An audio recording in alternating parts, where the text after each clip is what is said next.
છેલ્લા 2-4 દિવસ પહેલાં જૂનાગઢ જિલ્લાના વિસાવદર ખાતે અમારા જૂનાગઢ જિલ્લાના આમ આદમી પાર્ટીના પ્રમુખ હરેશભાઈ સાવલિયા ઉપર બિલકુલ ખોટી રીતે એક આરોપ પોલીસ દ્વારા મૂકવામાં આવ્યો અને ખોટી એફઆઈઆરમાં એમની ધરપકડ કરી કોર્ટમાં રજૂ કરી રિમાન્ડ માગતા કોર્ટે એમને રિમાન્ડ આપવાની ના પાડી દીધી.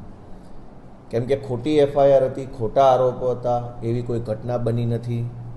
અને એટલા માટે કોર્ટે જ્યારે જોયું અને કોર્ટને એવું લાગ્યું કે આ ઘટનામાં રિમાન્ડ આપવા પાત્ર નથી, તો રિમાન્ડ આપવાની ના પાડ્યા પછી ગઈકાલે રાત્રે ફરીથી હરેશભાઈ સાવલિયાની વિરુદ્ધ જેલમાં એક કાવતરું ષડયંત્ર ઊભું કરી હરેશભાઈને અન્ય કેદીઓ પાસે માર મરાવડાવી અને પછી ઉપરથી એમની જ ઉપર ફરીથી એક ખોટી એટ્રોસિટીની એફઆઈઆર ગઈકાલે દાખલ કરવામાં આવી છે.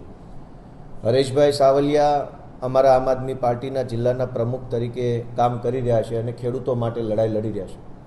ગુજરાતમાં જે લોકો ખેડૂતો માટે લડાઈ લડે છે એમને ભાજપ દ્વારા જેલમાં મોકલવાનું આખું આયોજન ગોઠવાયું છે.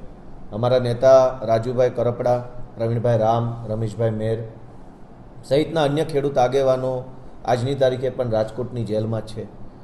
જે લોકો ખરેખર ક્રાઇમ કરે છે, ગુંડાગીર્દી કરે છે, મારામારી કરે છે, અસામાજિક પ્રવૃત્તિ કરે છે, એમના ઉપર એફઆઈઆર નથી થતી.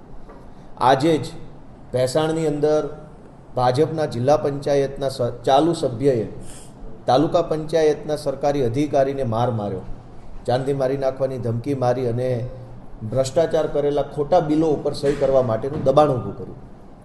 ભાજપના જિલ્લા પંચાયતના ભેસાણ તાલુકાના સભ્યએ જ્યારે સરકારી માણસને માર માર્યો તો એની મામૂલી બોલાચાલી હુંસાતુસીની એફઆઈઆર પોલીસે લખી. કેમ કે ભાજપના જિલ્લા પંચાયતના સભ્ય છે. ભાજપનો જિલ્લા પંચાયતનો સભ્ય જો સરકારી માણસને મારે તો પોલીસ એફઆઈઆર નહીં લખે.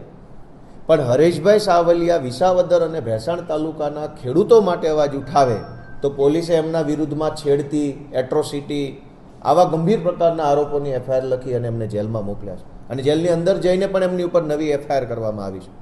આ એફઆઈઆરનો ખેલ કરવાની અંદર ગુજરાત પોલીસના કેટલાક અધિકારીઓએ કમરનો પટ્ટો ગળામાં પહેરી અને હર્ષ સંઘવીના ટોમી બની અને દલાલી કરવાનું કામ ચાલુ કર્યું છે. કેટલાક અધિકારી સારા છે, કેટલાક ટોમી બની ગયા છે. આ જે કાંઈ અધિકારીઓ ટોમી બની અને ગુજરાતની અંદર ભાજપની દલાલી કરવાનું કામ કરી રહ્યા છે એમને પણ વિનંતી છે કે રાજનીતિ ક્યારેય એકસરખી રહી નથી. આજે એમનો સમય છે, કાલે આમ આદમી પાર્ટીનો સમય આવશે.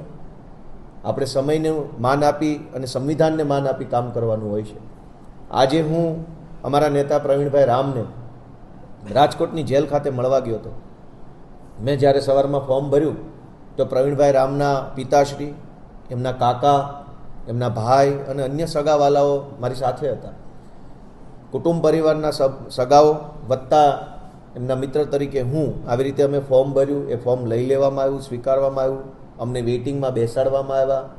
જ્યારે વારો આવવાનું નક્કી થયું કે હવે મળવાનો વારો છે ત્યારે અધિકારીઓ આવીને મને એમ કીધું કે તમે પ્રવીણ રામને મળી શકશો નહીં, તમને મળવા નહીં દઈએ અમે. મેં પૂછ્યું કે શું નિયમ છે, શું કાયદો છે, કંઈ લખ્યું હોય તો મને તમે કહો. તો એમણે કીધું કે અમને ઉપરથી ના પાડી છે, કોઈ કાયદો નથી, બસ ઉપરથી ના પાડી છે તો અમે તમને નહીં મળવા દઈએ. મેં ખૂબ વિનંતી કરી કે મિત્ર તરીકે ન મળવા દો તો હું એડવોકેટ તરીકે એમને મળવા માગું છું. કેમ કે જેલની અંદર રહેલા દરેક કેદીને પોતાને જે વકીલ ગમે તે વકીલને પાસેથી લીગલ સલાહ લેવાનો અધિકાર છે. તો હું એમને એક વકીલ તરીકે મળવા માગું છું. તમે એમને અંદર જઈને જાણ કરો, હું બહારથી ફોર્મ ભરી દઈશ. અને જો એને મારી સલાહ લેવી હશે, લીગલ સલાહ, તો એ અંદરથી આ પાડશે તો જ હું મળી શકીશ. તો મને વકીલ તરીકે મળવા દેવાની પણ આજે ના પાડી. આજે પ્રવીણભાઈ રામનો જન્મદિવસ છે એટલે મને એમ હતું કે એમને મળી એમના ખબર અંતર, સ્વાસ્થ્ય સંબંધિત સમાચાર પૂછીશ.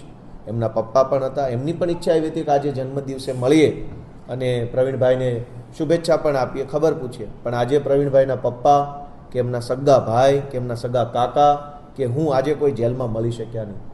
ચારો તરફ અત્યારે ગુંડાગીર્દીનો માહોલ બીજેપીએ બનાવ્યો છે કે જ્યાં જુઓ ત્યાં આમ આદમી પાર્ટીના નેતાઓ ઉપર હુમલો કરવો, એમના જ ઉપર જૂઠી એફઆઈઆર કરવી અને કારણ વગરની હેરાનગતિ ઊભી થાય એવું કામ ચાલુ કર્યું છે. આ બાબતે આમ આદમી પાર્ટી અમારા જે કંઈ કાર્યકર્તાઓને હેરાન કરવામાં આવ્યા છે એમની સાથે છે. પરંતુ ગુજરાતભરની જનતાને મારો એક સંદેશ છે કે આ જે રીતે ખેડૂતોની લડાઈ લડનારા વ્યક્તિઓને ટાર્ગેટ કરવામાં આવે છે એ લડાઈ લડતા હીરો માટે થઈ અને આવનારી તાલુકા જિલ્લા પંચાયતની ચૂંટણીમાં લોકો મતદાન જંગી સંખ્યામાં કરી ખૂબ બહુમતી સાથે આમ આદમી પાર્ટીને આશીર્વાદ આપી, સપોર્ટ આપી અને આ સરકારમાં બેસી ગુંડાગર્દી કરતા લોકોને સબક શીખવાડે એવી મારી સૌને વિનંતી છે.